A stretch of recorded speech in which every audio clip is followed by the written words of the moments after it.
Welcome back to the Unanimous Decision Podcast. I am your host, D Palm. You can follow me on Twitter at DPalm66. You can follow the show on Twitter at UDPod. And if you're going to talk about UDPod, do us a huge favor, use the hashtag, again, UDPod, so I can find you. Thank you for the shout out. Maybe I'm read what you said on the air. Who knows? Now that you found the show, don't lose the show. Make sure you subscribe in the iTunes Store. Subscribe in every pod device that you have to make sure you get all the audio goodness. Yeah, this comes out every Monday. You can depend on that. It's the extra stuff we do, the over-the-top stuff we do. And guess what's coming in a week? Podcast week. For those of you who do not know what that is, well, God bless you for finding me now and not following me from Dude You Crazy. Over when I ran the Dude You Crazy podcast, before the season started, football season, every year I would do a podcast week. I do a podcast every day for 5 days, and we do lots of different topics, lots of different guests. And because I hate myself, and because Kriss is somehow like this master manipulator, I did not do this. You wanted this. Do I step on your intro? Sometimes. That's fair. You were slandering my name. I'm sorry. I was seeing if you had any restraint. The answer is no. Absolutely not. Podcast week is coming to the MTR Network. We're going to have 5 shows in 5 days, a bevy of guests, some fan favorite guests, some great topics lead you into the season. And during those 5 days, you have the announcement of the very first annual Unanimous Decision Fantasy Football League. If you want to be part of the league, make sure you're listening all through podcast week. I'll be doing announcements. I'm not being coy, so like you got to listen to find out when it's come out. I honestly don't know when I'll have time to set it up. So this isn't me trying to get you to listen to all the shows. This is me telling you I could do it at any time because I'm not much of a loose cannon on this whole thing. Once you found the show, you go and subscribe, leave that 5-star review, get it read on the air. It's a great way to have your voice heard. We've done changes. I've brought back guests because people have said they like the guests. And about that, if I get one more, and I've got a lot of these messages, I'm not tempting people. I get it. My father and my fiance are fun to hear on the podcast.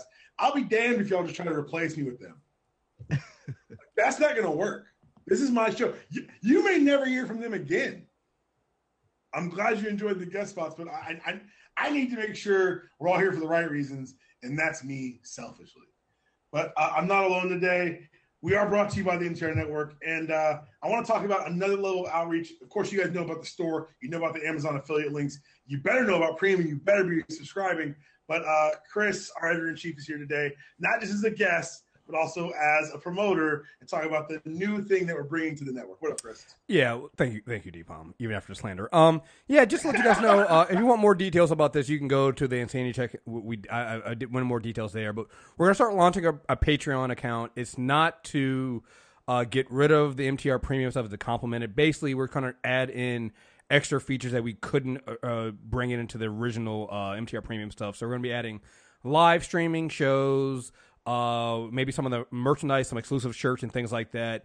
We're still working on the reward schedule, but again, you'll get more details over the Insanity Check. And as we go to launch this, there will definitely be more as we'll actually launch the actual Patreon page. You can see that.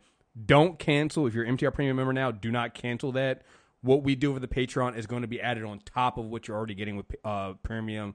And if you're not a Premium member, you can sign up for the Patreon account and get the benefits of a Premium membership. So it works hand in hand there. So, but yeah, exclusive shirts, some hats, and then mini series that we're going to be doing.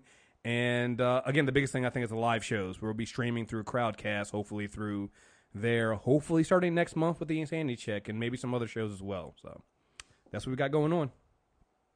Yeah, as we roll that out, as you guys know, I always say subscribe to the show because I like to roll out extra things, like to do different things. There's going to be some Patreon-specific UD pod content. We got to figure out how to do it.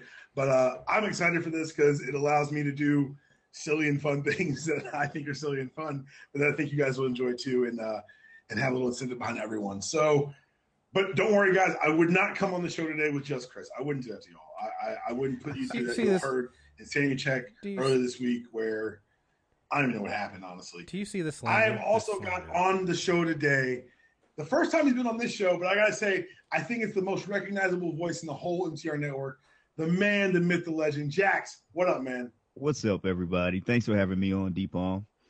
Good to have you, man. How in the world did you link up with Kriss and become the voice of MTR Network? Because if you say Insanity Check to someone, invariably like, oh, I love that theme song. Oh, and you got the idiots like me who will sing the last 3 bars of that song every time on Insanity Check. Like, how did you Like you came in here like you've never on UD Pod. I don't think you've on Super Tuesday with us yet, but you came in and like if I say MTR Network, that's the thing people recognize. Yeah, bro. I mean, me and Kriss go way back to college. We were college roommates, actually. Yeah.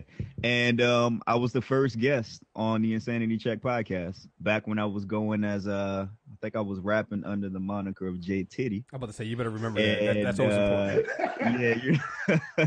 and the rest is history. You know, Kriss has always supported my music. And I think I went on there one day to play a few songs, and that song "Gone" is the one that stuck, and it just became the theme song of the show. And what is it, like 5-6 years later? Still going strong. 5-6 years, dude. It's been like we started the Insanity Check in 2008. In 2008, yeah. So you're going on 10 years. You're going on a decade, bro. Sir. That's wild. I can't believe it's been that long. Right. And what's wild to me is I always geek out because like I played sports, so I don't really lose it over sports because I meet athletes and stuff. It's a thing for me. My little brother's a musician too. I don't get like how the musician's head works so well, and because that's why I'm really interested in the new podcast you're going to be doing on the MTR Network. Tell everyone like what the name is and what everyone can expect to hear. Yeah, so we held a little poll on Twitter about what the name should be, and it seems that the people have spoken. The official name of the podcast is Ratchet and Drank. It's basically gonna be me and my co-host shooting the shit, talking about everything from nerd stuff to sex topics to social issues, but everything has kind of a game show slant. So at the end of every episode, we're gonna be playing a different game. I'm planning to have a lot of your favorite podcasters on at some point throughout the show, and it's gonna be a good time. It's gonna be a bit of a different thing than most people are used to from me, but it'll be fun. It's gonna be interesting, and it's gonna be ratchet because me, I can't help it. Of course, Ratchet and Drank. I love the title, and without gassing up too much, I love the fact that Kriss has created a place where we can come out and have our voices heard. Like I just said, I want to do a sports show. He didn't ask any questions. He didn't say, "Well, what are you going to talk about? How are you going to approach it?" He said, "All right, do it." And the last year, we're coming up on a year of UD Pod, and it's just been a great place. So I'm excited for Ratchet and Drank. I'm excited to hopefully I'm right here on the air asking to be on at some point. You are. You guys, I'm definitely going to have you guys on. You guys will probably be some of the first guests on, actually. So we'll see. I do hope there's a trivia answer now, because one of the questions could be, who's the first Insanity Check guest? Who's the first guest on the MTR Network? Yeah. And I'm also hoping to have listeners on at some point too. I'll probably hold some contests throughout the year to kind of have some people who enjoy listening to the show to come on, just to be a part of all the ratchetness. So look out for that sometime by the end of the month. Awesome. So before August is over, y'all look, MTR feed, its own feed should be up probably, I guess, a month or two later. Ratchet and Drank, keep an eye out for it. Keep an ear out for it. We'll be sure to talk about it on this airspace. Y'all know Kriss is here too. He gonna talk with us too, I guess. Hey, wait a minute. I gotta say something. I gotta say something here because my notes say interview Jaxx, don't interview Kriss. You said something. You were like, it's weird. I go to Kriss and say, hey, he doesn't ask questions. I say I want to do a sports show. It's funny, and people need to know this. He still does this. He'll be like, hey man, I want to talk to you about something serious. And I'm like, oh boy, what is it? And here he comes. Hey, I'm thinking about doing like a podcast week where I do a podcast every week. Do we have space to do that? I'm like, dude, it's your show. You do whatever you want. Like, what am I going to do? Tell you no? I'm not used to having something about, I'm still cognizant like there's other people on the network, there's stuff going on. I don't know what everyone else's plans are, but I know that I want to do some cool shit. And the answer is always yes. And then I realized that I've just signed myself for more work, and Kriss didn't even do anything. Right. Well, the thing about it is, and I just want to say this real quick, is I think this is where I think that some people are going to find out that all podcasting and podcasting networks aren't real podcasting. I think a lot of these new podcasts and podcast networks, what they've turned into is online radio. All they are on-demand radio, and where it's very strict in scheduling, and you're a radio station, you can only do one show a day and one show. Like, that's not how we do. Like, every show, we're a network, so every show is pretty much independent of each other. So whatever people want to do, as long as it falls within the guidelines of the tenets of our network and fits in with what we as a whole want to do and what we believe in, then it's like, do whatever you want to do. We have the main feed, and that's it. But that's why everybody has their own feed, so that if people want to put out a show a day, by all means, do it and we'll get it out there. Have Right. at it. And I think that's where true podcasting is, and where some people don't understand that what they're trying to do instead is just do radio. Instead of doing podcasting. So, yeah, I mean, that goes for everybody on the network. Whenever somebody wants to do something, that's why we're getting the ladies to do more Super Tuesday. I'm like, hey, I know it started with me and Deepom, but like, whenever you guys want to do a show, do a show. Whenever you guys want to, if you guys want to talk about the show that we're talking about, do that too. Like, it's not just, you can only talk about this one thing. I think that, even how the network is grew with our shows. Like, we talk about so many different things in there that I'm hosting. So, yeah, that's the beauty of it. So, yeah, so I'm saying all this to say that when Deepom starts doing a show a day, it is not my fault. He owns his own show. It's not his fault. Let's make that clear, too. He's not. It's definitely not his fault, but he's not like his hands aren't clean. I'm not gonna tell you no. What kind of owner would I be? Like, come on. I don't like to stifle creativity. What kind of slave driver would you be if you said I am not going to stifle your creativity, sir. Yo, my morning has been yard work and Rick and Morty. So all I've got in my head is no. They exchange goods and services and make each other money, and that sounds like slavery with more steps. That's what this is. Before we get to topics this week, I got to go ahead and ring the bell. Put myself over for a second here. As Kriss mentioned, I was on Insanity Check this week. The cover image is ridiculous. The title is funny, but the things we talked about actually weren't. We had spent a good time talking about serious issues that I think that everybody's going to listen to. Like, if you're just a UD pop listener, first of all, God bless you. Second of all, give the flagship show a shot. I was on this week. We were there for about 3 hours, weren't we, Kriss? Yeah, it was a 3-hour show. Damn. We went for 3, man, and it flew by. Like, I remember looking down like, well, how are we going to talk about San Diego? But, yeah, I cut out a lot too. I had to cut out a lot, but we got the middle was the talking about transgender issues, and I think it was a very important thing. So we sandwiched in the serious stuff with like some very hilarious, very hilarious things. Yeah, and secondly, I was also on PW Torch's live cast yesterday. For those who don't know, Pro Wrestling Torch is the oldest pro wrestling weekly or daily show in the world. They've been doing audio shows since I want to say the early 80s. And it been a print publication since the same time. And I made my PW Torch livecast premiere yesterday on Rich Fan's Deep Dive show at 6 p.m. You can catch it on the livecast show. You can catch it on the PW Torch livecast feed on iTunes. But without getting too far into like why it's cool as a wrestling fan to be on the PW Torch airwaves, it was just a really neat experience. Got to take some live callers. We talked about Ernie Ladd, who was a pivotal figure in the AFL players boycott of the AFL All-Star Game in 1965, and went on to become a professional wrestler, one of the head bookers in a very southern, very racist territory. And he was outspoken. He was loud. He was one of the first black heels.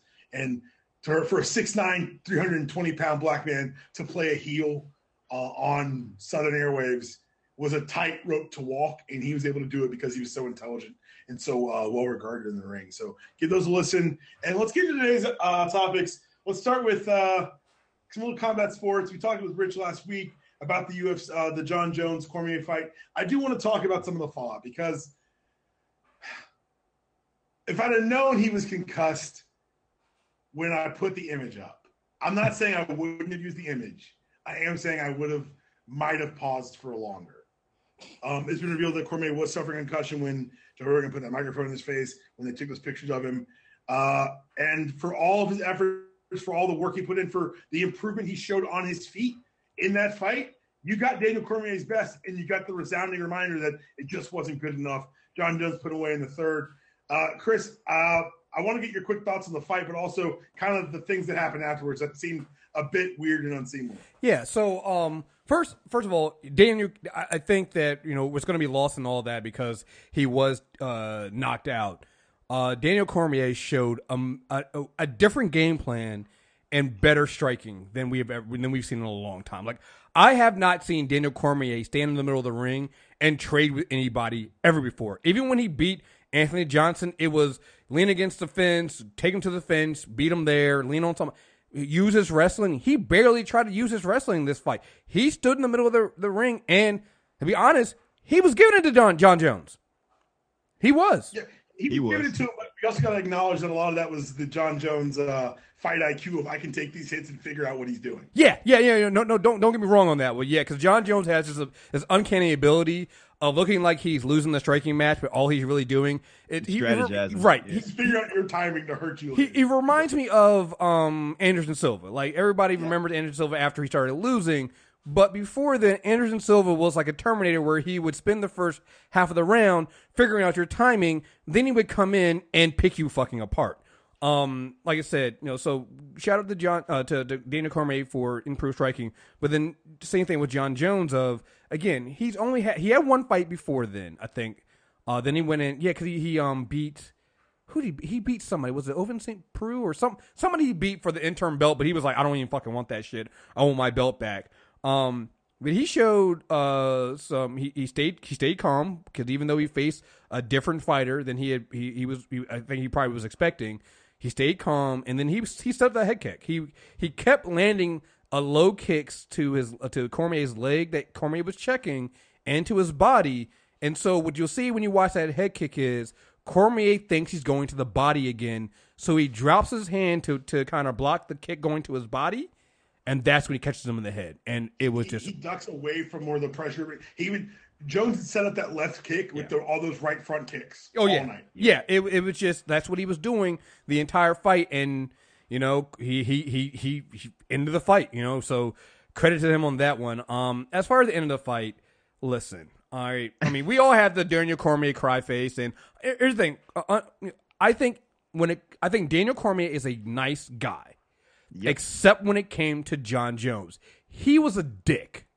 And so there's a lot of people. It's kind of like when people sit there and talk about how much of a bitch Ronda Rousey was. And I'm like, and they only really know about that because of the way she reacted to Miesha Tate. But I would just tell people, it's like, because Miesha Tate was being a dick to her. Miesha Tate begged for it. Right. Miesha Tate and her coaches were begging for that. So, like, and a lot of people didn't see that. Like, I think the last time they were going to fight, there was the tape that came out about Daniel Cormier basically remember when they did the whole it was a video of Jon Jones like cussing out Daniel Cormier, and what Jon Jones was saying to him was, you're playing for the cameras, you're not this guy when we're off. And when the tape revealed that that's what Daniel Cormier was doing, that he was basically playing for the cameras and basically making it personal with Jon Jones, like, you're not a real man, you're not this, you're not that.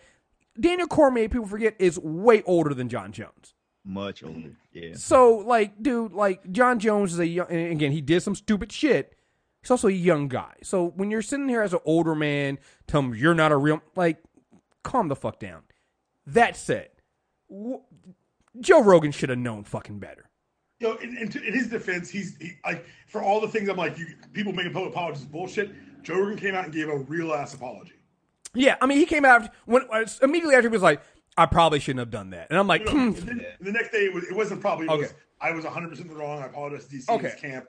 It was an apology where I was like, all right, fine. I can't really. It seemed genuine too. Right, and I think what they need to start doing is, after a person's knocked out, there should be no interviews. Period. Like there's enough people in the ring that could have stopped that from happening. And so I like, good on Joe Rogan for apologizing for that, but I don't even really think it's his fault, because there are doctors in the ring, there are officials in the ring, there are enough people in there to say he's got a concussion or you should not be able to interview him. Like, there's enough people that should do that. UFC guideline about interviewing folks. Well, you've got to keep in mind that at the end of that fight, if you watch it again, he's trying to leave the cage and they won't let it. Right. Exactly. So that there needs to be something that happened, because apparently he didn't know where he was at either. So it's like you there has to be enough safeguards in there, and maybe there would be if Daniel White wasn't too busy trying to pump up a boxing match right now. But we'll leave that alone. That's a whole nother story. Right. But like, there needs to be some kind of, like, and I hate this about all combat sports, because you see it in boxing too, where you got a guy who just lost, because even if he's not concussed, that's a horrible time. And you get people that say things that they don't really mean because you're shoving a mic. Right, you're shoving a mic in their face. They're not in the mood for it. Look, I've been knocked out in a fight. right? You're emotional. You're not sure. You think you could have gone on. You're not in the right mindset to have a mic put in your face and answer any fucking questions. You just want to get out of there. So, yeah, that's just, good on Joe Rogan for apologizing, but the UFC failed Daniel Cormier in that respect, and they fail a lot of people because they don't always do that, right? So there was no need to put a mic in front of Daniel Cormier's face and not let him leave. So, yeah, the UFC needs to put a policy in place to handle that. Agreed. Yeah, I think it's wild that it got that far. I think it's wild that it happened. I think you're right. There should be a blanket policy for the UFC. And the UFC did fail Daniel Cormier, but they failed Joe Rogan by not letting Cormier out of that. They failed a lot of people that night. Oh, yeah. And their desire to be bigger than they are is kind of it's a little weird, and especially when there's the weirdness of who owns it versus who's the figurehead versus who the public thinks owns it. Situation there as well. I'm officially now on the Daniel White needs to go bandwagon. I've been there for a little while. At the end of the new year. Yeah, and I think it's weird because you guys are right about the Cormier thing with all the talking. He worked himself into a shoot to steal a wrestling phrase. Like Jon Jones, like, yeah, we're gonna have this heat for the cameras, and Jon Jones out there was like, hey, you're not this guy. Like, stop, just reel it in, man. Like, we're selling the fight. And Cormier is like, no, you're a terrible person. He's like, all right, well, that's right. Yeah, and it's not saying that Jon Jones Jon Jones is the tongue-in-cheek, like he's a great man, he's a great father, he's a great husband. Like, yes, you had to say it because you kind of have to say it, but I don't think you would have seen the same kind of magnanimity out of Cormier had the results been flipped. No, you wouldn't have, and because I think that while it was personal for Jon Jones, it was still business. This was way too personal. It's never been business for Cormier. It was way too personal for Cormier, and like, it sucks because, I mean, I do think that outside of Jon Jones, I don't think anybody else in that division right now can beat him. No, so, the division's done, but now Cormier can't come back. Right. And so that's the thing. You can't do a third fight. No. So at least not anytime soon. So I don't know where. Maybe Cormier moves back up to heavyweight. I think Cormier's 38, man. I think he's gonna hang it up. Those sports coats. Yeah, he could. He's not a bad commentator either. He's a great commentator. Like, that's a weird thing about UFC combat sports. For all the beatings that people say they take, man, UFC fighters turn into really good commentators. Like, and I'm not talking about, like, obviously there's people think of like Chael Sonnen, who I actually think is a terrible commentator because he just acts like a dick. But he's playing a heel. He's gone full wrestling. Right, he's gone full wrestling. Absolutely. But there's like Brian Stan, Eve Edwards, who Eve Edwards now, when you watch him on Fox Sports 1 when he does like the analysis, I forget he's a UFC fighter because he's got the glasses on. He's in a 3-piece suit. He looks like another analyst. And I'm like, oh, wait, no, you were a UFC fighter. Yeah, you're just like, they got a great analyst. Right. And I'm like, oh, no, this guy used to fight. And they're great. Tyron Woodley, who I think still had a bad fight and stuff like that. But he's a great commentator. Like, they have, like, it's a weird thing. And I wonder if other sports can do this. They have current UFC fighters doing analysis and commentary, and like it's an interesting thing because most times it doesn't turn into jealousy. They're actually giving like legit like commentary. It's a very fascinating thing. Like, you never see the thing. Like, I've seen something they do with boxers, but then or even like they do it in wrestling sometimes, right? Where the wrestler's making commentary and then he drops the mic and it goes in the ring. Even if he doesn't, like, it's good to show that your talent isn't just a physical actor. To show, because even when they're giving analysis, you're getting it's something taken directly from Vince McMahon. If you got hurt in WWF in the 80s, you were on the mic the next week. Right.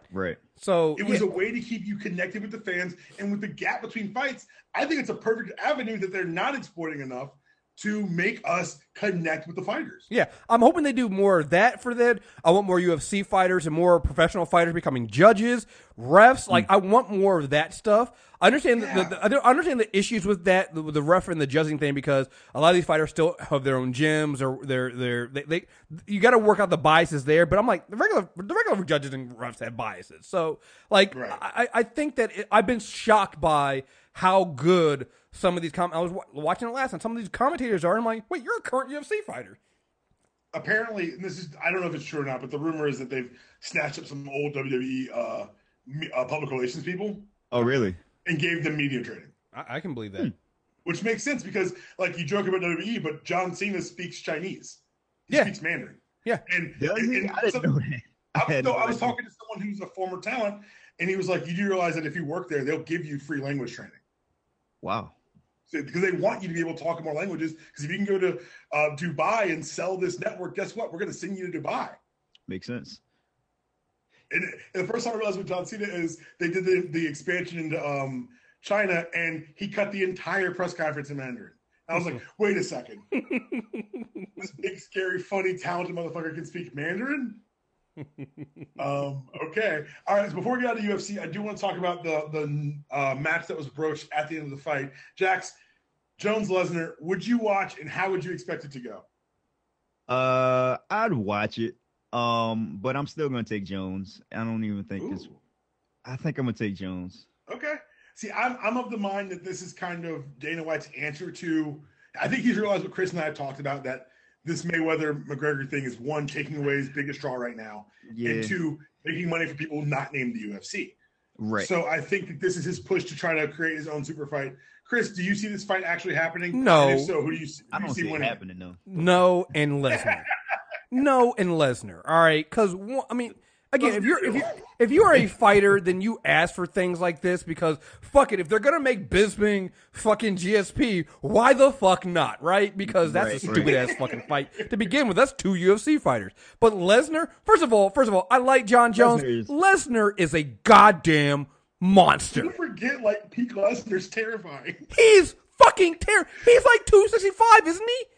He walks around at 290. He fights 265. Yeah, he has to cut for heavyweight. When you have to cut weight for heavyweight, listen, John, I like you and everything like that, but there's no stopping Lesnar when he does that football tackle and then lay and beat on you. No. Yeah, it would be a wrap for Jones.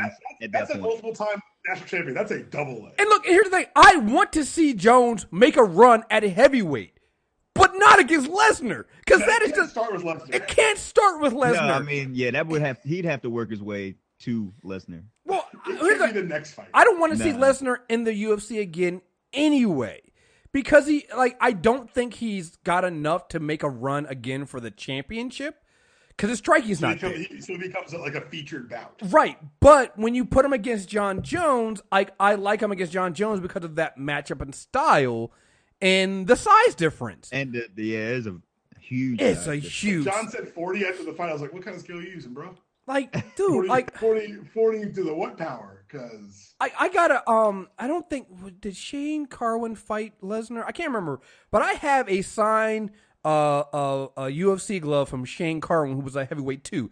That shit is fucking massive, okay? It's like two of my hands put together in one fucking glove. I can put both of my, like, you ever a kid and you try to put your hands into your father's gloves and you put both your hands in there? That's what that fucking UFC glove is. Yo, heavyweights are scary. Heavyweights are so scary. They don't know. I'll say this. No, they no longer let heavyweights fight at altitude because they're too fucking big. Yeah, All right? I wonder what weight Lesnar is at right now. Oh, he's because he's doing WWE stuff. I guarantee he's at around 290 right now. But I'll say this about Lesnar Jones. I don't think the fight happens. I think they're weight classes for a reason, and the catch weight stuff went away when UFC tried to go legit. I think that it'd be a mistake for you. It'd be a short-term gain because you're going to get a million buys. It would definitely be a good short-term idea, but in the long term, but I think it damages the legitimacy you've earned over the last few years. Yeah, and Gustafsson. The only way I give Jones a shot is because his striking so good, and the diverticulitis really did hurt Brock. But is his striking really so good? Is it that good? That's the question. Will it be good enough? That's the question. Because here's the thing about Jon Jones striking. Jon Jones has unique, interesting striking. He's not really a pure striker. That's true. He'll catch you off guard because of his length, which is why the real fight that needs to happen is him versus Gustafsson. Because that's the only person that really gave Jon Jones trouble, because Gustafsson and him have the same arm length. Actually, Gustafsson might actually have a longer wingspan than Jones. And that's when Jones got in trouble, because what you see with Jon Jones is, what he does is, and he's always done this, Jon Jones' way of striking you is to reach out with his length, grab your hands, move your hands out of the way, then strike you. That has been, or hit you with kicks or stuff like that. That's why so many people like Cormier, who he's just too short and doesn't have enough wingspan to get inside on Jones. That's where Jones' strength is. Once you negate that and you put him up against another striker, you then see Jones start having problems. The problem is you can't find anybody with that. Yeah. Of Lesnar, and I'm gonna go ahead and change. You like Jones is. It would. Jones is. It wouldn't be fair, actually. All Lesnar does is he lives in the woods in Saskatchewan with his wife and kids, and he chops wood and hunts. Dude, when he does. When he was champion, and he went on that, he was a UFC heavyweight and became champion. He created his own fucking gym because there was nobody else big enough. He couldn't find a gym that had people big enough. So he went out there and wherever he lived at in the middle of the goddamn mountain somewhere, created his own goddamn gym with other fucking, people like the Mountain from Game of Thrones, people that fucking size, and he had his own gym with like 5 other people. That's what he fucking did. Like you said, chopping wood, carrying Babe the fucking blue ox and shit like that. That's how he fucking trains. No, John, you don't want to fight that. You want to fight that for money, but you actually want to fight that shit. Yeah, I forgot how scary he is, bro. He was coaching a college camp when I was in high school. I was a wrestler in high school, and he was one of the volunteer heavyweights wrestling there. So of course, at like day 3, I'm like, I'm gonna see if I can try to take if I could go try to run a takedown with Brock Lesnar. I'm gonna tell you right now, I was like 17, and like Rulon Gardner was there. Like it was one of those heavy. It was I've got the shirt somewhere. I can see the guy's name. Bruce Baumgartner's heavyweight wrestling camp in Pennsylvania. Same place to do J. Mac Robinson. And yeah, it was the Rulon Gardner just got the thing that just happened with his foot, so he wasn't really running takedowns people. I took a shot on Brock Lesnar. It didn't go well. I wouldn't imagine it going. People forget that not only is he big, he's athletic as fuck. He's quick as fuck. The guy's a monster. He's a monster. Like, he's not, like, people go, oh, pro wrestler. No, this guy's a monster. He's scary. He is fucking, this is not Bill Goldberg, who's still kind of scary looking. But no, Goldberg's still scary. He's still scary, but Brock Lesnar is actually that scared. He's the thing that goes bump in the night. Like, no, the thing that goes bump in the night is scared of Brock Lesnar, all right? Like, you don't fuck with that guy. Like, no, let's not do this. I don't want to see that happen. But Gustafson, that's what needs to happen. Let's move on from a fight that probably won't happen to a basketball league that I'm not sure should exist. The Big Three. So in case you don't know what the Big Three is, it's a 3-on-3 league with just NBA veterans, just NBA quote-unquote legends. Al Harrington's involved. It's like the Legends mode of NBA Street.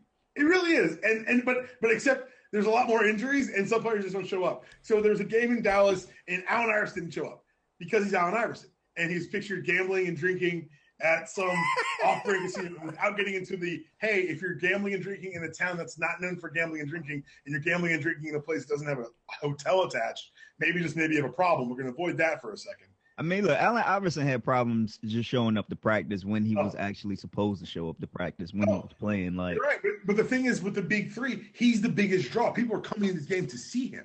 So when he no-showed in Dallas, the Big Three had to pretend they were a real league, and because they had to pretend they're a real league, you get reminded that their league has a commissioner, and then you're reminded that the commissioner's fucking Ice Cube, and you have to ask a lot of questions. Because now, not only is, and this is a great point made by Pablo Torre this week, was in 2000, Commissioner David Stern called Allen Iverson to his office and said to tone down his rap lyrics of his forthcoming album. In 2017, former rapper Ice Cube called Allen Iverson to his office to chastise him for missing Big Three basketball games, and then suspended him for the game the next weekend in Lexington, Kentucky. Now, I don't know anything about the local gambling facilities of Lexington, but I don't think Allen was going anyway. I'm like, wait a minute. So you're going to suspend him for not showing up to the last game. So his punishment is to not show up to the next game? You gotta understand that when they did this, the league responded with a statement saying they'd be launching an investigation, which I imagine was Ice Cube texting Allen. Hey, bro, you know you got a game tonight, right? Yo, where the fuck are you? that was the investigation. I wish I could do an Ice Cube impression. Yo, here's the cherry on the cake of this entire ridiculous story. I'm going to read to you verbatim the Allen Iverson statement regarding his absence. First and foremost, I apologize to Ice Cube and my Big Three family, my fans, and everyone disappointed in my absence in Dallas this past weekend. I've spoken to Ice Cube directly regarding the details of my absence. I will do my best to make up for this moving forward on the Big 3 tour. Now, we can all make fun of all the situations here, including the fact that maybe, just maybe, Commissioner Ice Cube's a thing now. Kriss, I got to ask, is this the tipping point where I can officially say, oh my God, Ice Cube's America's dad? Not like America's dad, like rapey dad, like Bill Cosby. I think he's like America's younger dad who like did a bunch of wild shit when he was a kid, but had a kid really young and had to grow up really fast, and he's not making Are You There Yet movies. Is Ice Cube America's father? Yeah, after all those fucking Are We There Yet movies, of course. I would say he's been America's dad now for, I would say probably about 5 years now. Barring the rape charges, that if they come out, then we got to take that back. But when those drop, that's a problem. Right, but until that point, I think so. And I just find it, I saw the commercial for the Big 3 the other day, and I was like, they haven't canceled this yet. No, I haven't seen the commercial yet. They're still doing it. Amazing. I was on Fox Sports 1 because there was a fight last night. So that might be the only reason why I saw it. And I was just like, wait, so wait, I got to ask you, are the games actually any good? That's what I was going to ask because I haven't watched any of them. Why ask that question? I know, because they are a bunch of aging NBA players. First weekend, Jason Williams tore his hamstring and someone's got hurt. Like it's the reason we stopped having old-timers game at the NBA All-Star game. Yeah, white Jason Williams, not the one that killed somebody. White chocolate. No. Black Jason Williams doesn't even go near basketball courts anymore. Oh, that's right. He done. I mean, if they have basketball courts in the pin? He kills people on the ESPN courts. Right. He just murders people on the Bristol campus. Rumors have it. Jaxx, I gotta ask, man. Kriss says he's America's dad. You gotta remember, 25 years ago, he released The Predator. And earlier this year, when Bill Maher said nigger, he had to apologize to Ice Cube. Yeah, this is America's dad. He's definitely America's dad. Allen Iverson and Bill Maher both apologized to Ice Cube in the last 6 months. Welcome to 2017. When you put it that way. It's fucking ridiculous. Oh, yeah. Yeah, also, it's funny. When he went on Bill Maher's show, it almost seemed like he was a dad scolding a kid. No, he was there for the apology. Are you here to promo the 20th anniversary Predator? Kind of. kind of, William. Wow. I'm not mad, Bill. I'm just disappointed. That's exactly what he said. I'm not mad. I'm just disappointed. It's just disappointed. I knew you was going to fuck up one of these days. And I'm ready for all of Atlanta to be disappointed in me.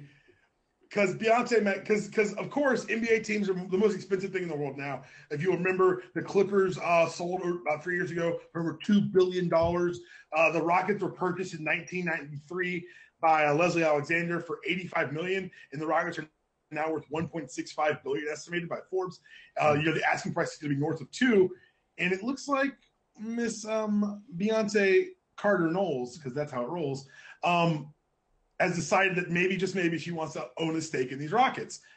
With the way that she has become a fixture on NBA sidelines, courtside seats, and the way we've all seen her looking at LeBron, is this a ploy to get LeBron to join his friends Chris Paul and James Harden and maybe Carmelo down in Houston in a year or two? Jaxx, I think it's good marketing. I think it's a good move. It might work, son. Look, I've heard of players going to cities for worse reasons.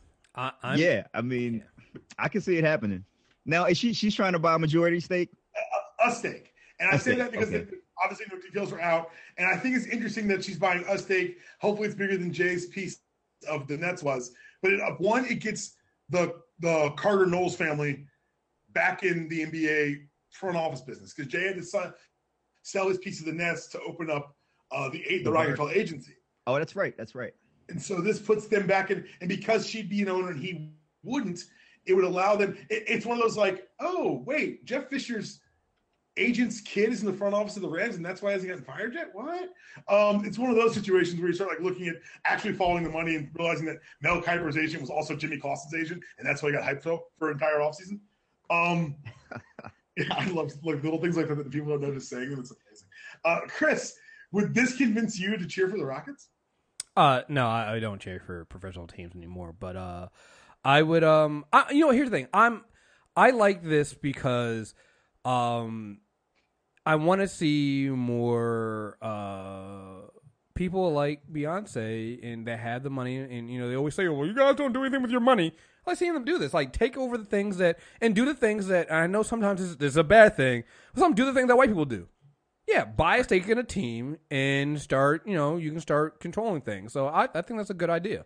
Yeah, I mean, I'm all for it, and I don't really care if you're a former basketball player, if you're a pop singer, whatever. I love seeing black people in ownership in these sports teams. Because I agree with both of you on the whole. Let's remember that Bob Johnson owned the Bobcats, which he named after himself, and it doesn't always end well there either. Oh no! I mean, well, that's true. Well, I want it when it's people who I feel are a little bit more woke than Bob Johnson is, because Bob Johnson. But I'll tell you what, Bob Johnson fucking up with a lot of money is true equality, because normally only white people get to fuck up with that big of money. Right. And here's the thing. Do you think at one point, and staying on the same line of this, you think at one point you could see owner LeBron James? Yes. Oh yeah, because I've been seeing everybody talks about what he does on the obviously on the court and maybe something off, but the way he's working these side deals with his money and things like that. I definitely see, like, wouldn't the ultimate payback be him eventually come back, even if he leaves Cleveland, comes back and he buys the Cleveland Cavaliers? The Cleveland Cavs. I would love that. I would love it too, and I think that you're right. He's setting himself up for it, and you see it when it's covered because it's always described as a hustle as opposed to an investment because he's black. Mm-hmm. I hate that. Oh, it's the worst. Speaking of things I hate, the NCAA. We covered a couple weeks ago Donald De La Haye, a kicker from UCF. He said that he was a kicker. He made YouTube videos on the side. Great revenue stream for him. He's sending money back to his home country, and it was all positive. But, of course, the NCAA said that this would make him ineligible. So it's bullshit. He said, kick rock NCAA, kick rock UCF, and because he lost his scholarship, he left campus. He for all the education that was given to him for free, he was able to walk away from it because actual tangible dollars are out there. And I got good news. He flew to New York on Thursday, came back to the UCF for a couple of days, and is headed to LA next week about finding more revenue streams for his YouTube channel and other business opportunities.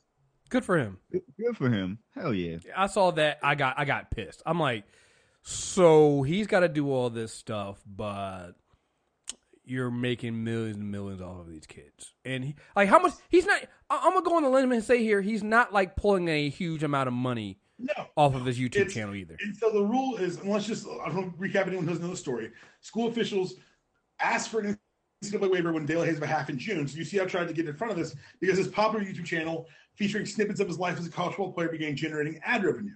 Now, the NCAA says he could have a YouTube page, but he could not feature things that were necessarily his skills. So while a math student, someone on a math scholarship or a tech scholarship can go out and get an internship or tutor a local student in math and tech, a football player can't use their skills to make money because those skills are de facto owned by the university and the NCAA. Mind you, when this podcast started, I ran a cover image of the check I got from EA Sports because of the lawsuit. Right. This young man wants to advance himself. He's doing what you're supposed to do in college, finding your passion and cultivating it. The NCAA said, fuck that. And he said, well, okay, I'm out. I'm going to make a bunch of money. And it looks like money's on the way. This whole system is so broken, and it's been broken for so long. I don't even know where we go from here because, I mean, it is almost seeming like these kids are slaves and can't do anything except what the NCAA tells them to do, and they're not being paid anything for it. It's bullshit. I want you to hear the actual words from the young man because he's a lot more level-headed about than I would have been. A lot of things they wanted me to do, I didn't find fair. They didn't even want me to allow me on a beach and toss a football around with my friends.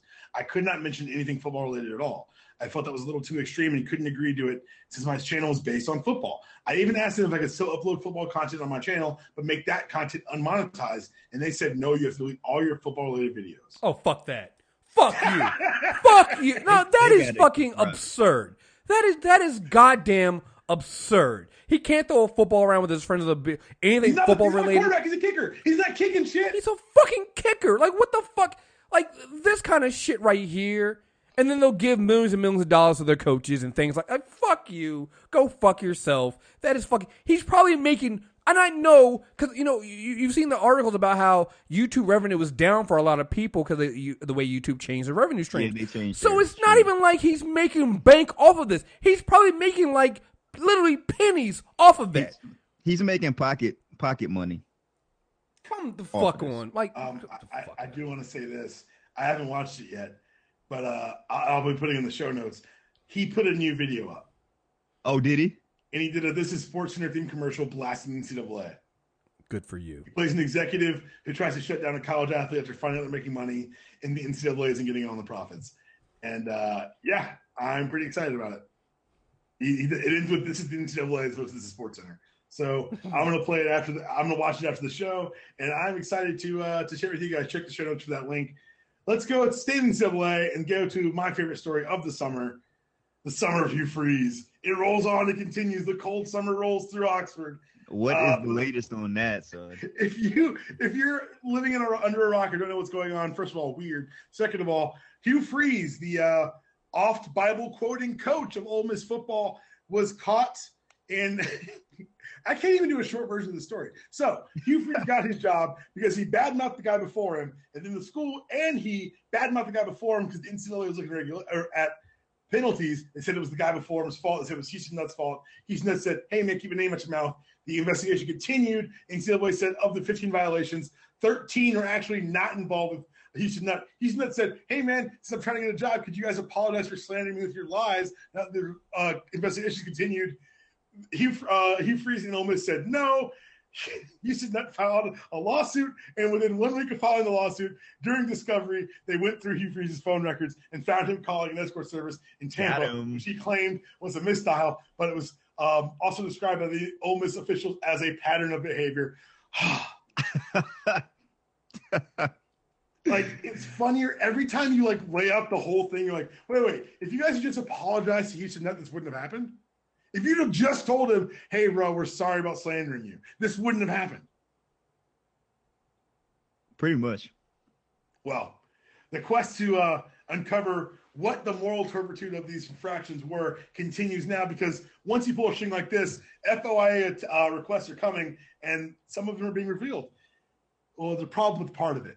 So one of the big things about college coaches is all the information should be public because they're state officials. Hugh Freeze's work cell phone wasn't actually paid for by the university. Covered by an outside foundation, Ole Miss confirmed, saying it's a bizarre explanation about why private money, not public money, is used to pay for his phone. There's a whole, ridiculous thing. But it's paid for by the Ole Miss Athletics Foundation, a nonprofit corporation separate from the university that exists to raise money to kick back to sports. The foundation resides in the URL givetoathletics.com, and the staff of the foundation includes, hold on to your seats, Ole Miss Athletic Director Ross Bjork. Oh. This is not unique. These things happen all over the country. That's why you have like names like I know at Columbia, the football, it's like the Paul Patricia something head coach because it's sponsored the position. I understand all that. Helps them get more people. What is amazing though is that this sounds pretty much like a public records dodge, using a private corporation subsidizing for the benefit of public employment and spinning it by saying, we didn't give him a burner phone. We used this to ensure we were complying with both state laws regarding cell phones and NCAA rules. Oh, they would never do something like that, though. Come on. This is come on. They would never. And it's crazy because they released that statement thinking this would clear them in having this. But, of course, the eyes are on now, guys. That's the problem with these scandals is that once you pull one string, everyone's watching the rest of the strings. Yep. So the Student Press Law Center at Ole Miss ran a blog outlining how there is no clear exemption in Mississippi law allowing redactions of personal information depending on who pays for it. Nothing categorically replaces personal information off limits.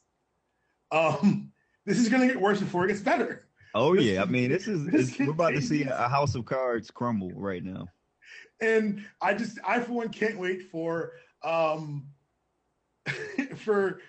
Coach Lane Kiffin's opening debut game 2 years in Oxford. I'm really excited for it. Where else? Who else would take the job? Who else needs at this point? You might have a point there. That's a good point. Damn. All right, we have to skip the Doug Gottlieb piece, just because time wise. But I want everyone to know Doug Gottlieb was a piece of shit. Adrian Beltre has never failed a drug test, and again, Doug Gottlieb's a piece of shit. And he's racist. Amen. Let's go to this outsports thing because this is something that happened. They had at St. Louis Cardinals. They claimed they're the best fans in baseball, but the best fans in baseball had a bit of a misstep. They had the Christian, I guess, celebration day or recognition day or something. Yeah, it was just like Christian fans. Christian day. Like either give up bobbleheads, maybe, I don't know, give up bobbleheads on a cross. I don't know how that works. But it ended, the note that came out of this was they invited a speaker, a former player who was virulently anti-homosexuals, and they did not credential Outsports. Wait, so you mean since Outsports existed and requested a credential from St. Louis, they said no. I'm not saying the Cardinals were a bigoted organization. I am saying you could say that and stand on a pretty firm fucking ground. Wait, are you telling me? Wait, I have questions about this story here, Deep.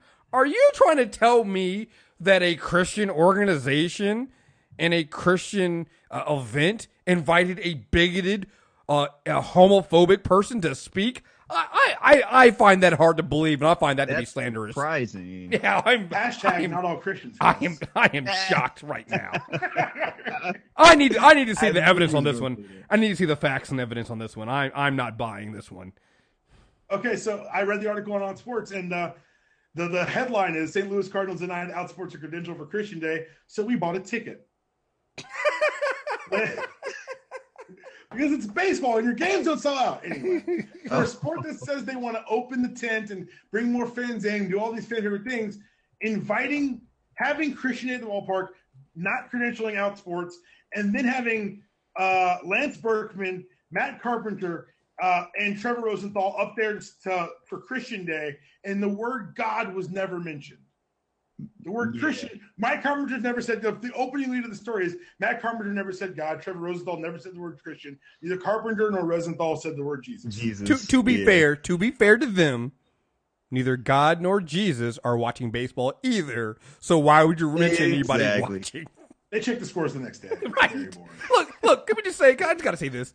Baseball's boring as shit. That's the problem, all right? Nobody watches baseball because it's boring as as all living fuck. Also, it just is. It doesn't get any better. Like, I used to think it got better by actually attending the games. No. Bro, I went to a game like a week ago. No.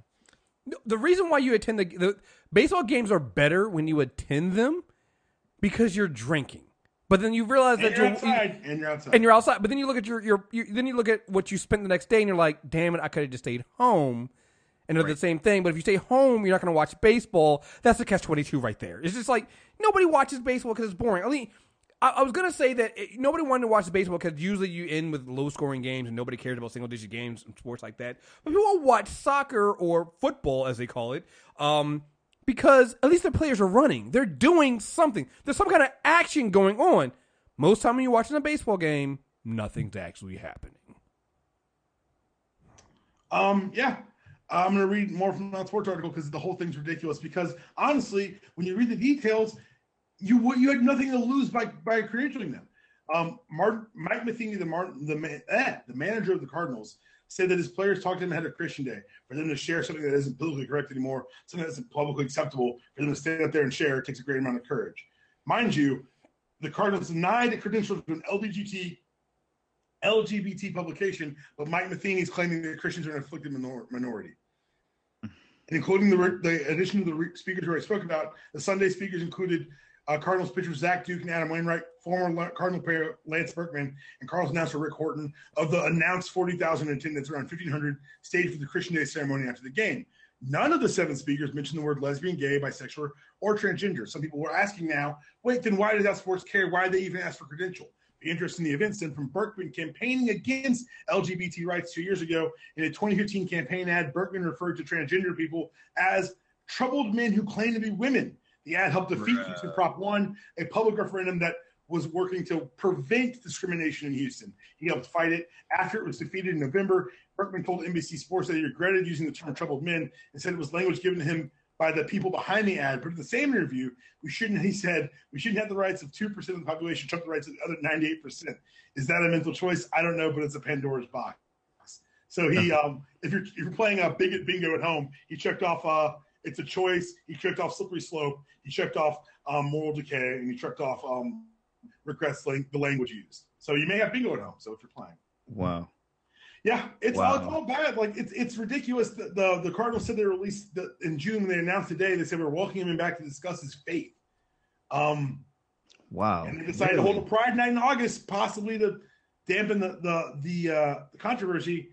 I don't get it, man. I don't see. You realize you're making a bigger issue of it by making it an issue. You credential him. He doesn't say anything bigoted. I never hear about Christian Day at fucking St. Louis. Yeah, this is it's terrible, uglier, bro. The closer you look, the uglier it gets. Yeah, damn. I didn't even hear about this until just now. I'm reading the article as you're reading it. Wow. Fucking St. Louis. It's the Cardinals Pride Night will be the 25th. No speakers have yet been announced. And the only aspect of the night they promoted so far is you can buy a rainbow-colored St. Louis logo that will be spit on by your fellow Cardinals fans later. Let's leave baseball because the only reason we show up here is to point out bigots and point out bigotry because your game is entertaining and doesn't open that tent you say you want so badly. Let's talk about football. Speaking of shrinking tents, we'll get to the biggest story of the week. We all know what that is. It's our cover image. And I'm not telling our guests what the outro music is, but I'll tell you it is very appropriate. The Hall of Fame was last night, and I've got a confession to make to all the listeners. It's something I've already told my father, and I just want to just get it out there. I didn't watch second one of that fucking Hall of Fame game on Thursday. Neither did I. Kriss? Oh, I'm not watching football to begin with, so yeah. Ooh, yeah, I was gonna get into that when we get to our next story. Definitely get there. Hall of Fame game didn't happen this week, or it did happen this week. I don't know how it turned out. Nobody played their starters because why would you play your starters half a week into camp? Hall of Fame was fine. The Chargers earlier this week, they announced they weren't going to let Phillip Rivers and Antonio Gates attend LaDainian Tomlinson's Hall of Fame ceremony. Predictably, this was leaked to get the press of them deciding to let them go so they can look like they're good, doing the right thing. But in the whole process, the admission came out it wasn't that they weren't allowed to go. It was that it was VIP season ticket holder night at that San Diego practice, and they wanted to have all the stars there. I think Gates ended up going. Rivers didn't. Yeah, team-saving face by doing stupid things. Football season truly has arrived. It's back. It's truly, truly back. Here's something that came out this week that went horribly underreported. So there is a National District Attorneys Association, and they have a very unique information sharing agreement with the NFL. I'm just going to read directly from the signed document by Roger Goodell and William Fitzpatrick, the president of the National District Attorneys Association. Among other actions, the NFL liaisons may consider following information sharing approaches with respect to covered acts. When requested by either party, a liaison may introduce NFL's investigators to local law enforcement. A liaison may facilitate the NFL's understanding of state and local practices, including not limited to atypical procedural processes and logistics of public records requests. Basically, how to hide shit. If appropriate, a liaison may keep the NFL appraised of status of an investigation or prosecution, including any reported criminal protective order violations. Bruh. So are we breaking court seal? That seems like a breaking court seal. A liaison may assist the NFL's efforts to obtain appropriate court materials, such as document minute orders, file samples, pleadings, or other materials contained in a court file. A liaison may meet with the NFL after case has been closed to discuss any information that's legally and ethically appropriate to share. Ladies and gentlemen, if you're found not guilty, the details of the case that may not paint you in the best light will be handed to the NFL. That's what that says to all NFL players. I hate If appropriate to do so, the NFL may share non-privileged information with liaisons regarding, among other things, the status of the NFL's investigation. So now the two investigations are hand in hand, which essentially means, it means what it sounds like. Subject to any applicable objections, the NFL will provide non-privileged materials gathered during its investigation to law enforcement upon receipt of a lawfully issued subpoena. Bruh. Wow. 50 special liaisons between the two groups, chosen by the NDAA's executive committee, assist both NFL and criminal investigators. The language is vague, so they have wider breadth. This is ridiculous. Hey, guess what? Is it weird or kind of strange that the domestic violence case, as it gets thrown out to Dallas court, seems to be fizzling in the NFL front office? No, that would for the same team who cut a player last week for getting arrested, then found out it was mistaken identity, and then used their own media stooges to smear aforementioned player to make it look like they didn't screw up. No, they wouldn't do this kind of thing. I hate this league so much. I just find it incredible that you think that this league would do such thing like this. They would never. They would never. It's wild, man. It's wild. Also, Roger Goodell's a piece of shit. I just had to put that out there. No one denies this. The original idea behind the cooperation between the NFL and the National District Attorney Association was originally the stated purpose was to make them available to the team for training or educational purposes. I've yet to hear of any training or educational purposes made available to teams. The same way that we were going to get the Blue Ribbon Commission on bullying after Richard Incognito's thing happened, which, have you seen anything on that? Because I haven't. Also, when they shortchanged the concussion study, $16 million we covered last week, and now they're claiming that they want to get involved in marijuana research to help get their players off of opioids. First and foremost, let's look and see how much stock these NFL owners have in these pharma companies before we see how dedicated they really are into quote-unquote investigating marijuana as a pain reliever. Now, will people say maybe this is what's going to happen is they're going to do some research and not going to lie about the concussions and then use as a carrot and stick option for the players to get more money in the next CBA? If that happens and the NFLPA does not say with an ardent voice, fuck you very much to that proposal, I don't know what to tell you. It continues to be the weakest union in sports, gutless and toothless union in sports. And shit like this is why I say that. Yeah. Ben Roethlisberger has his own personal fixer. In 2010, the Pennsylvania State Police investigated the conduct of one of its off-duty troopers who was with Pittsburgh Steelers quarterback Ben Roethlisberger in Georgia when he was accused of sexually assaulting a 20-year-old college student. By the way, the home he owns in Georgia, calls his country home. It's in Milledgeville. There are 3 colleges in that town, and that's about the fuck it. He runs that town. I don't know what's actually happened in Milledgeville, but I do know if it has happened, him and his personal fixture gotten taken care of. The trooper we're talking about had been doing side work as a personal assistant for Roethlisberger, including answering his fan mail. Wow. I mean, I'm not surprised. But the thing is, that's just one look at one case. How, if we were to look deeper into all these things, what would you find? I'm sorry, I stepped away. Are you talking about the Roethlisberger rape cases and stuff like that? Yeah. I was talking about the rape cases, but specifically that one of its Pennsylvania State police officers is essentially his gopher. Oh yeah, no. I remember this. Like that. Yeah. This is the first that I'm hearing of this. But look into that case. Because no one wants to cover because it doesn't benefit everyone. Because everyone makes money off of football being the crown jewel. One, it ain't that, and 2, people are starting to look, and that's the thing when you get popular, when you capture the zeitgeist. When football here's that tipping point, I think in around 2008, 2009, where it's unquestionably America's pastime and the biggest thing in the world, you start to see the articles by your Malcolm Gladwell's about the untenability of the violence of the sport. If you're going to be on the biggest stage, you better be unassailable, and there are a lot of problems with football. Lots. I mean, football is nothing but problems at this point. Chief among them, the situation with Colin Kaepernick. Yep. And I want to talk about this today because, honestly, there wasn't a lot to cover for a while on this. We didn't really bring it up on the show because it was a holding pattern of him not having a job, less qualified people getting jobs, and us knowing why. This week, the Ravens decided to make it a story again by Jim Harbaugh and Ozzie Newsome coming out and saying, we would love to bring Colin, and Steve Biscotti, sounds like a cookie, the owner of the Ravens, asking the public, and I quote, pray for them through this. Jaxx, you're historically a Ravens fan? I've been a Ravens fan. I went to the very first Ravens game back in '96 with my dad. I went to the Super Bowl back in 2012 in New Orleans. I'm a big Ravens fan, and I've dealt with everything from Ray Lewis's murder trial to Ray Rice being a piece of shit. Yep.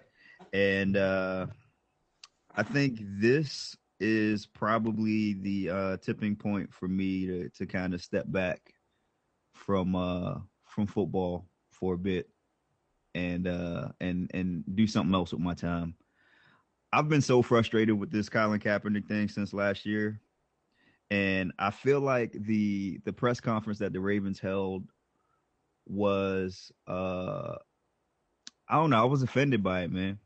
And the Ravens have had some offensive-ass press conferences. Who can forget when they marched Janae, right? I forget what her name was at the time out there, and she apologized for her role in getting knocked the fuck out. Yeah, exactly. And then, the whole thing about, well, we don't know what's on the video yet, blah, blah, blah. And then the video getting released and then them finally getting rid of him. Like, they've had some offensive missteps. But this one, I don't even understand what the purpose of the press conference was. I'm right with you. It seems like it was a PR, not even like a fumble, because fumble suggests you were carrying something somewhere. You injected yourself into the story to screw it up. Yeah. And I mean, him saying that before they decide anything, they got to talk to the sponsors and the fans and all of that. It's like, really? Do you need to do all of that? Is he going to help the team or isn't he? And I think we all know the answer to that question. Yeah, and I think what's wild about this is if you've been tracking like I have, you watch the arguments of to why he's not signed change, and when you change your argument, it's a definite reason. It's a definite tell that there's another argument you want to use, but you can't use it. Right.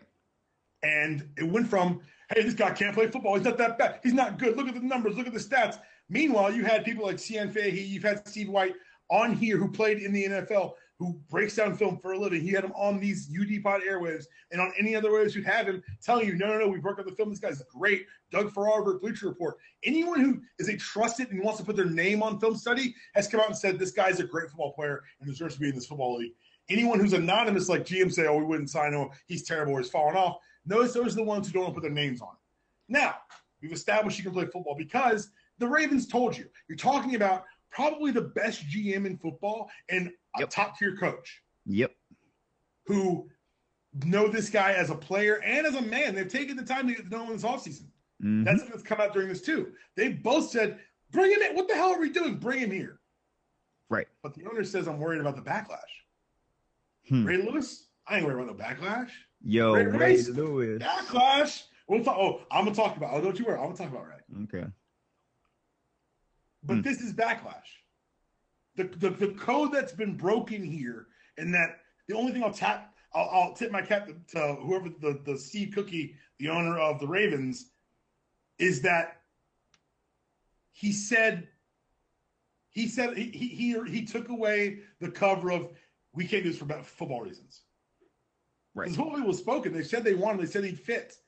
Look, the Ravens' backup is Ryan Mallett, bro, and he threw 5 interceptions on Saturday. 5. So at this point, it's a no-brainer to bring in Colin Kaepernick, bro. But what's come is the admission that we're more concerned with the feelings of, and that's the other thing is we're worried about fans we could lose. Hey, what about the fans you're going to lose if you don't sign him? It's located in Baltimore City. Do black fans not matter? And the bigger question is, why are you more concerned with the money of white racists than you are of black fans? Great question. I've heard from a lot of white people and a lot of military people who have no problem with Kaepernick, who are just as incensed as I am, because guess what? The code's been stripped away for them too. Especially in a city where we're actually majority black, funny enough. And not only that, a lot of the stuff that Colin Kaepernick is protesting happens here very often. I mean, the Freddie Gray thing happened here. The Freddie Gray thing happened there. They couldn't play. They ended up they played a Baltimore Orioles game, I believe, in front of no fans. Yeah. And guess what? The owners of the Orioles did. He came out and said, we stand with the protesters. Yep. Buck Showalter came out and was like, the city has your back on this. If you're worried because your city has a tendency to kill people and then you don't want to ask questions, say that shit. Right. But he won't say that. He won't pick that fight. He said, hey, look, you can look at the numbers. Look how much this city has paid out over the last 2 years in settlements over wrongful shootings. It's disgraceful and deplorable, and they're going to have to ask Colin about it, so we can't have him here. And not to mention the amount of police corruption. I mean, you got dudes planting drugs and other things. Officers caught on tape planting evidence. Yeah, I think about 20 something convictions were overturned as a result of that study. Yeah, as a result of that story. Yeah. It's nuts. It's wild, and I'm sick of the lies. I'm sick of the code. The other place, the landing place that's come this week for Colin was Miami. They lost Tannehill, which the fact that Ryan Tannehill is your first choice. Good God, love yourselves more. He hasn't. There hasn't been really a lot of buzz of him going down there for a lot of reasons. One of them, Adam Gase is the head coach down there who has done good work with Cutler in the past. I was a big fan of that. That pairing going to happen. Looks like Cutler wants starter money, so he's off the table. The Kaepernick thing in Miami, the Castro shirt is a bigger deal than I think culturally I'm aware of. Yeah. And I'm just one of those situations where if you tell me it's too bad for him to do it, I got to step out and back away. Yeah. So, but is Miami actually considering picking up Cap? I mean, they have to. They got Matt Moore, and Matt Moore's a good backup, but Matt Moore's good in spots. Like Matt Moore. He's been around for a while because as far as backups go in the NFL, he's basically a Ferrari.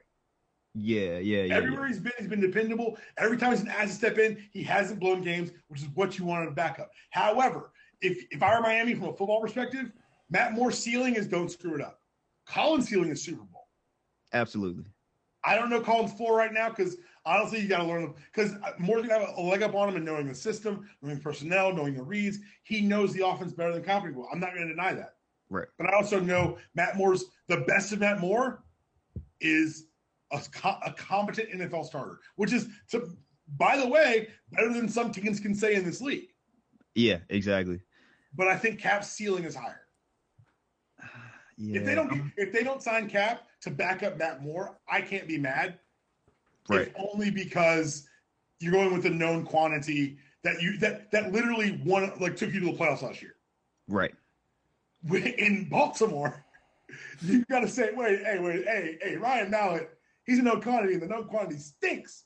Yeah, and then even when Flacco comes back, I mean, I think it's a back injury, so there's a very good chance that he'll get hurt again this season. Well, even that, but if you look at the numbers since they met in the Super Bowl, Flacco's numbers are actually worse than Colin Kaepernick. Oh yeah, and you've got to ask yourself then if there's one person in Baltimore who I think gave an honest answer where they asked Flacco, he's like, "Oh yeah, he should definitely be in the league. He shouldn't be here because I want my job back."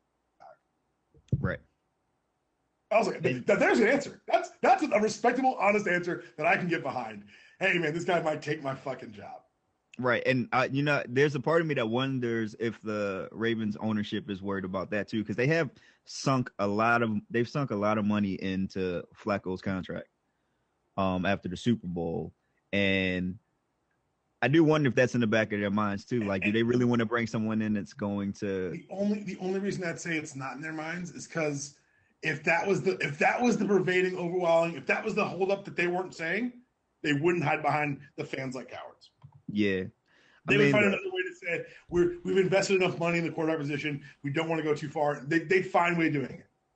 Look, this whole thing has rubbed me the wrong way. If the Ravens don't pick them up, I think that I'm done watching the Ravens for this season at least. And I think if he doesn't find a job by week 1, I think I might be done with the NFL for this season. It's my form of That's fair. I was down last season to just watching Falcons games. Yeah. I think that's where I'm going to be back to. I might watch occasional national games because I'm a football junkie. I am down to just watching Georgia football in college. I can't watch college football anymore. Yeah. I can't. I it's one of the reasons I started this podcast on this network and left the college football oriented one because I just couldn't do it. It was too blatant. I got out fine, but I know a lot of guys who didn't. And I know a lot of guys, I've had teammates who aren't with us anymore. Yeah. And I didn't know why they took their lives. I do know that they played football with me. And if that's part of an equation, it's harder for me to reconcile. Right. I get it. Particularly if you look at the inequity of, like in the NFL, I'm like, check clears, right? Like at that point, like I can have the NFL argument as far as player safety because the check clears. Of course. College, it's harder. And every Saturday someone gets hurt, and then you hear all the platitudes and the hope thoughts and prayers with him. Hey man, how about you thought and prayers of a fucking check? Yeah, for real. How about you thought and prayers of some lifetime medical care because he's going to need it for whatever he's getting carted off the field for. Unbelievable. It really is, and that's the tipping point. And it's wild because you hear the counter arguments to Cap, and they're like, "Oh, it's not America." Da, da, da, da. Hey, man, this is America. When we're shot, you don't say shit. Did you watch? Don't say shit. Did you watch the exchange between Shannon Sharp and Ray Lewis? let's talk about that for a second before we get out of here. Yeah. So Ray, what Steve Cookie Not a Cracker said, he went ahead and he called a black guy. He's like, I'm catching some heat in these streets. Who's the black guy I know? I don't know why he didn't call. Like, how is Ray your first black guy on your black guy Rolodex? Right. Because he went on, what's the show called? I don't even know. What is? I think it's called Undisputed. Yeah. Undisputed. It's Skip Bayless, Shannon Sharp. And it's actually a pretty interesting show. It is an interesting show. No one watches it. It was on Fox Sports 1. Fox Sports 1, yeah. I've seen the ratings. No one watches it. And Shannon Sharp's been ardent and adamant and loudly stating the reasons that we speak on here. Shannon Sharp's a great follow on Twitter because he just roasts folks all day. Yo, he don't mince words. He fucked Clay Travis up so bad. I felt bad for Clay Travis for 2 seconds. But he did go on television and tried to spout that. How you gonna worry about other people's view on our community when we don't? He basically black on black crime Kaepernick. He did. And what did you think, as someone who has cheered this dancing raving lunatic into a Super Bowl, a couple of them now? One, what do you think of seeing it? Two, would you be okay with us retroactively taking away one of his rings? Oh shit. Well, first not of all, the team's rings, one of his rings. Right. I mean, I'll be fine with that. Look, I don't fuck with Ray Lewis no more, bro. He is He's not my middle linebacker anymore, damn it. Yo, he's dead. He's dead to me, man. He is he's in a sunken place. Like, I was looking at his eyes on this Shannon Sharp Skip Bayless show. He don't seem like he's there anymore.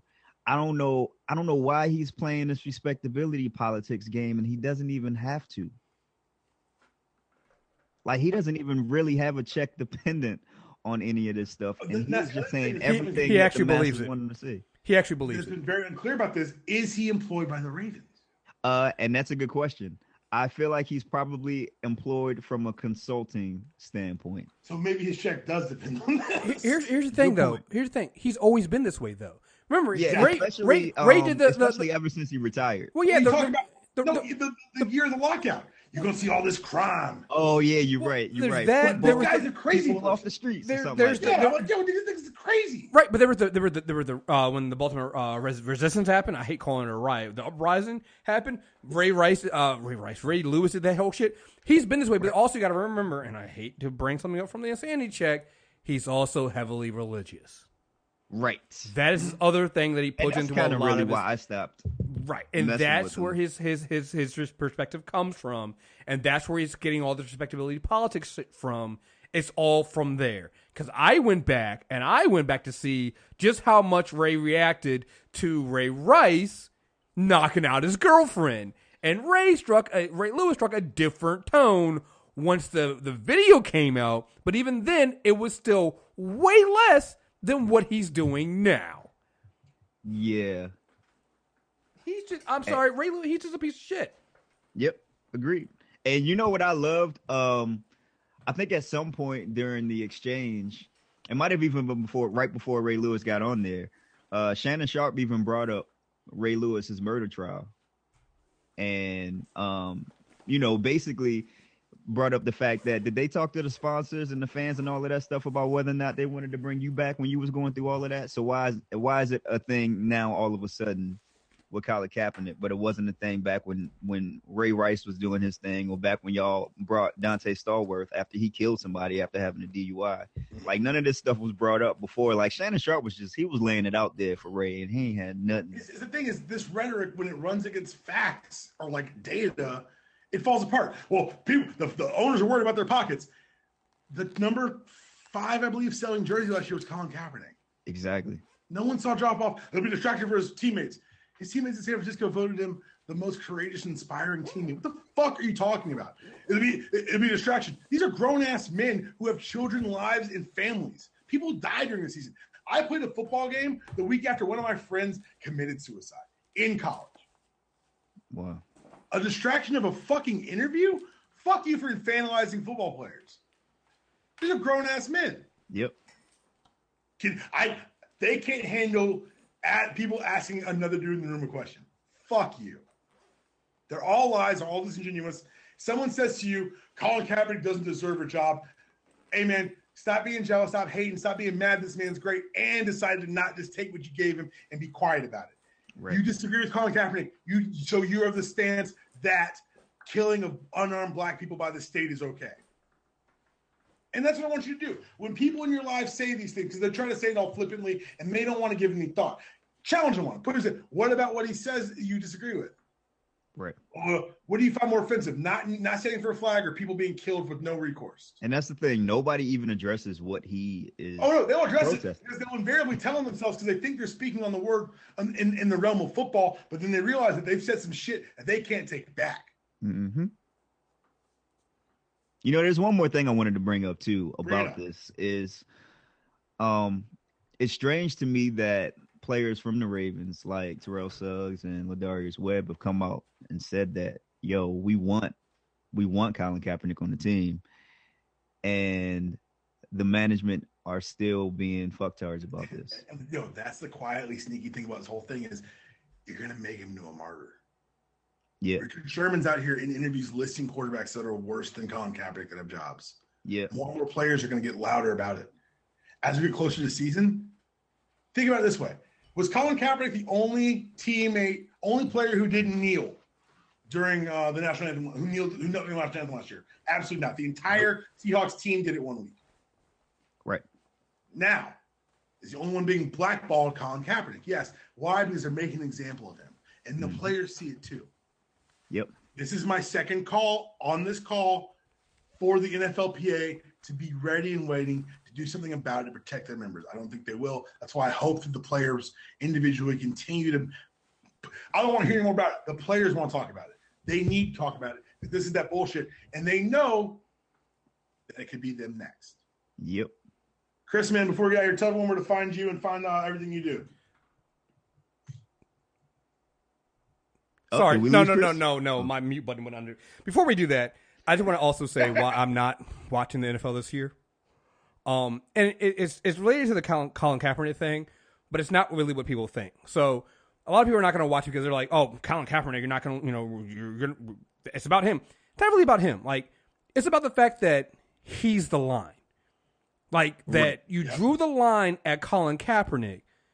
But not the rapists, the women beaters, and the everything else. It's like at that, because here's the thing, like that's what you find the most like disturbing to me. And I've kind of tapered off of the NFL for a long time now because I just can't get beyond that to begin with. And then their lip shirt between that and then the CTE stuff and just everything they've done. Like I'm just like, you know what? I'll find some other time this year. I'll find something else to watch in the background during this fall, just because it's like. It's too much. It was the Ray Rice thing for me that kind of did it. Yeah, like the Ray Rice thing kept happening. He's not the only one. They keep doing this shit. Imagine this: how many other NFL players have beat women, beat their girlfriends, beat their wives, and there was no tape? Terrell Suggs. So, but yeah, it happens every day, and most of the time we don't even hear about it. It gets swept right under the rug.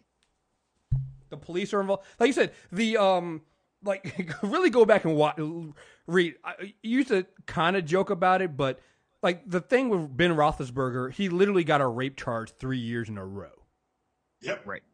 And nothing happened. Like that was how you knew it was that's how you knew preseason was about to start, because Big Ben had been accused of rape. And that last one was a big deal. And that's also why I don't really I didn't fuck with Jason Whitlock for a long time anyway, but Jason Whitlock wrote the most disgusting article based about how sorority girls are DTF down to fuck. Oh, I remember that article. I remember that article so much. And that's just like, I have a really good memory when it comes to things like that. And yeah, so anyway, you can find me on the MTR Network and everything there. Just search for MTR Network on Stitcher, iTunes, Google Play Music, YouTube. We have almost all the shows, including this one, on YouTube. So find us there. So, and I'm on Twitter, Insanity Report. And everything you see on Insanity Check is his fault. Jaxx, man, tell me where to find you, man. No doubt. You can find me on Twitter at Jaxx Dynamite. I'm gonna be looking for somebody to come up with a logo for the show. So hit me up on Twitter if you have some ideas, and we can hash some things out. Ratchet and Drank should be out by the end of the month. And thanks for having me on, D-Paul. I mean, thanks for coming on. Yeah, I know we got a lot of talented listeners. Give him a shout at Jaxx Dynamite 2X's so you can let him know that you want to help out with that logo. Yeah, I'm a little jealous of the name, not going to lie, but I'm excited for the podcast. I'm looking forward to having you on, hopefully later on this year, and being on your show as well. All right, guys, that's the show this week. Like I said, next week we're getting podcast week up and running. Monday will be the kickoff show with a Georgia preview. Myself and the cats over at Dude You Crazy, and we'll carry it on from there. It'll culminate with our SummerSlam preview weekend preview with a couple of voices from PW Torch and our good friend Sam Franco. In between, there will be there'll be actually 3 other podcasts. That's how math works. But I'm looking forward to it. It's exciting for me to do. It's a lot of work, but it's going to be pretty rewarding. And that was it, man. We'll be back next week, all next week, for a new show. Make sure you subscribe so you don't miss any. Leave those 5-star reviews. Email us at udpodcast@gmail.com. I am DPalm. Follow me on Twitter at DPalm66. That was your show. This is your outro that I'm very excited for and describes Colin Kaepernick to a T. See you guys next week.